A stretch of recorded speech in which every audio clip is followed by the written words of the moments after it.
Hai semua, di video kali ini kita akan belajar tentang PIN ya sebagai state storage-nya atau state management secara globalnya. Nah, pertama mungkin kita akan belajar dulu tentang yang namanya state di dalam storage atau state management dari PIN-nya. Nah, awalnya mungkin kita lakukan instalasi dulu untuk PIN-nya. Nah, di sini ini sudah saya install untuk PIN ya. Pada saat video ini direkam, versi media yang saya install itu versi yang kedua. Nah, cara instalasinya masuk ke terminal. Setelah itu jalankan npn i kemudian PIN-nya untuk melakukan instalasi dari package PIN-nya. Nah, kalau ingin spesifik versinya bisa tambahkan add 2. Yaitu dia akan menginstal versi PIN-nya versi yang kedua. Nah, selanjutnya setelah melakukan instalasi pada PIN-nya, jangan lupa lakukan pemanggilan secara globalnya di dalam main.js di sini. Jadi cara pemanggilannya tinggal panggil dulu PIN-nya, yaitu create PIN ya, itu salah satu fungsinya. Dimana nanti kita tinggal use create PIN-nya supaya bisa diakses secara global, yaitu fungsi dari PIN-nya. Nah, selanjutnya kita akan coba setelah melakukan instalasi yang sudah selesai dan juga setup di dalam main.js-nya sudah kita lakukan, kita akan buat storage-nya di bagian folder di storage. Kita buat file. Contoh di sini saya buat file namanya user storage.js. Kita gunakannya format JS yaitu JavaScript. Nah, selanjutnya kita akan buat di sini untuk state yang akan kita gunakan, di mana state-nya nanti ini kita bisa akses di dalam halaman dashboard dan juga halaman profilnya. Meskipun komponennya tersebut itu tidak saling terhubung satu sama lain. Kita buat di sini, kita import dulu. Import define storage dari PIN ya yang akan kita panggil, dan kita ekspor di sini, ekspor cons supaya nanti kita bisa import di dalam file yang kita ingin masukkan state-nya ini atau kita ingin tampilkan state-nya. Kita buat nama filenya use storage atau use user storage sama dengan define storage. Nah, kita panggil di sini ID-nya, kemudian opsi-opsinya apa-apa saja nantinya. Nah, pertama ID-nya kita sebut saja namanya user. Oke, U besar. Nah, kemudian opsi-opsinya apa saja? Opsinya kita bisa buat sebuah fungsi perlu function. Nah, untuk cara penulisan dari PIN-nya sendiri kita akan gunakan yang namanya setup storage, yaitu cara penulisan menggunakan composition API.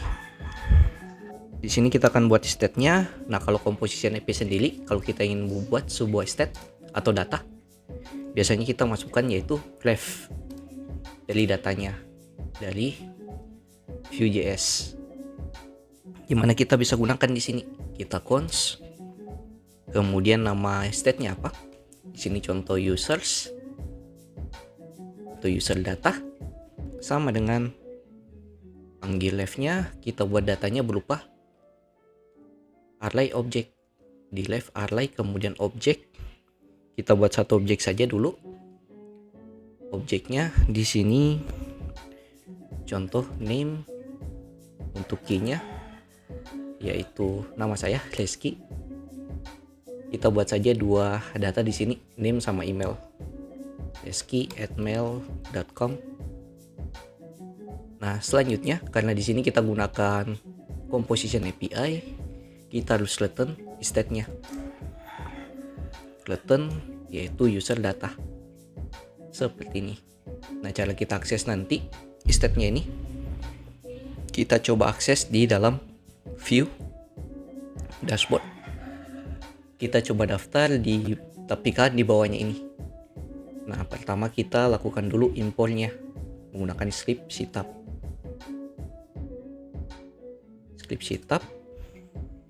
Kita lakukan import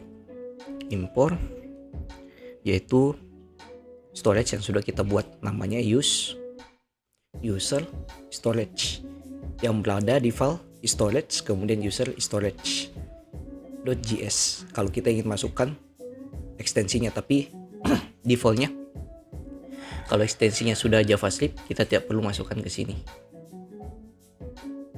Nah, ini kita import.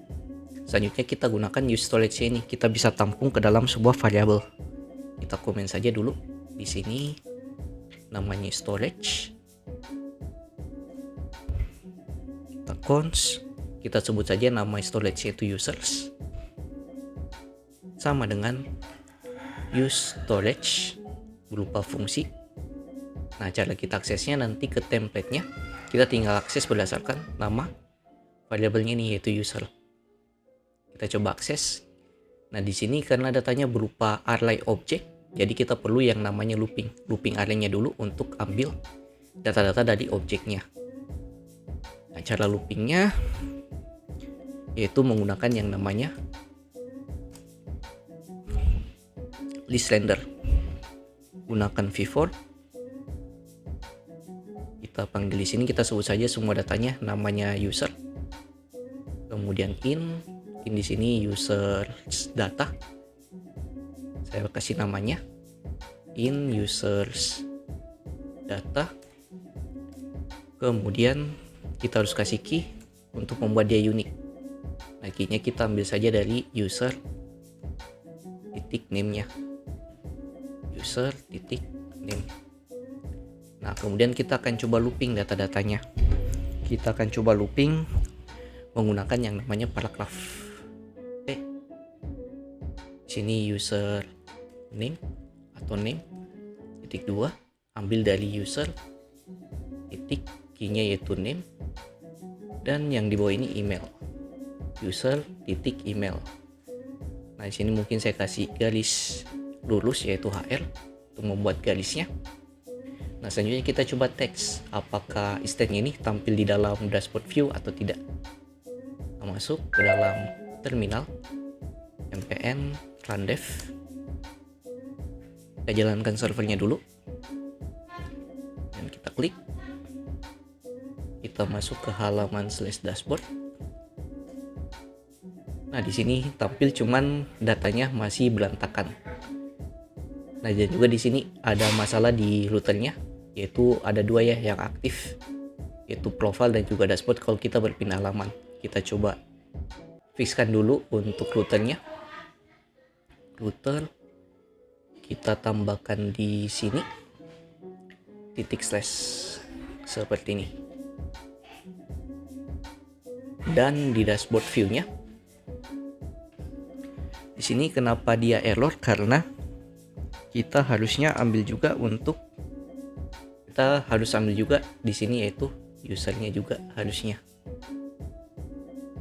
User data, kemudian titik nama live-nya yaitu user data. Seperti ini. Jadi ambil dulu dari variable yang ini, harus itu titik user data. User data ini ambil dari sini yang ada di state dari pinianya. Kita coba save, coba lagi. Masuk ke dashboard. Nah, di sini tampil name Reski, email reski@mail.com. Nah, datanya tampil di sini yaitu dari pinianya. Nah, bagaimana kalau kita ingin akses dalam profile? Di profile kita coba tampilkan juga di sini data dari usernya. Masuk lagi ke dalam codingan. Nah, karena di sini kita gunakannya pin ya, jadi kita bisa akses secara global. Nah, ini kita jalankan di profile. Caranya kita tinggal panggil seperti yang ada di dashboard tadi. Kita panggil yang ini, kita copy saja. Kemudian kita paste ke sini. Dan datanya kita tampilkan seperti yang ada di sini. Kita tampilkan di bawah dari halaman profile seperti ini. Nah, kalau kita cek nilainya tampil Reski email reski@mail.com. Nah, dan ini state-nya itu secara global. Kita kita bisa tampilkan di dashboard ataupun di profile kita tinggal panggil PIN-nya untuk mengakses state-nya yang secara global tadi, yaitu user data. Dan uniknya kalau kita tambahkan data lagi di dalam user storage-nya, contoh kita tambahkan lagi satu data, yaitu Putra, contohnya putra@mail.com, maka nanti datanya di sini akan berubah juga, bertambah jadi Putra di sini. Nah, begitupun juga di profile, datanya akan bertambah. Mungkin sekian sedikit penjelasan tentang state di dalam PIN-nya. Kita ketemu di video berikutnya untuk pembahasan action di dalam PIN-nya atau pembuatan fungsi di dalam PIN-nya. Yang fungsinya itu kita bisa akses secara global atau kita bisa akses di storage dari PIN-nya. Terima kasih sudah menonton sampai selesai. Like videonya kalau kalian suka, dislike saja kalau tidak, share ke teman-teman kalian jika video ini bisa membantu teman-teman kalian juga. See you next video, have a nice day, and bye.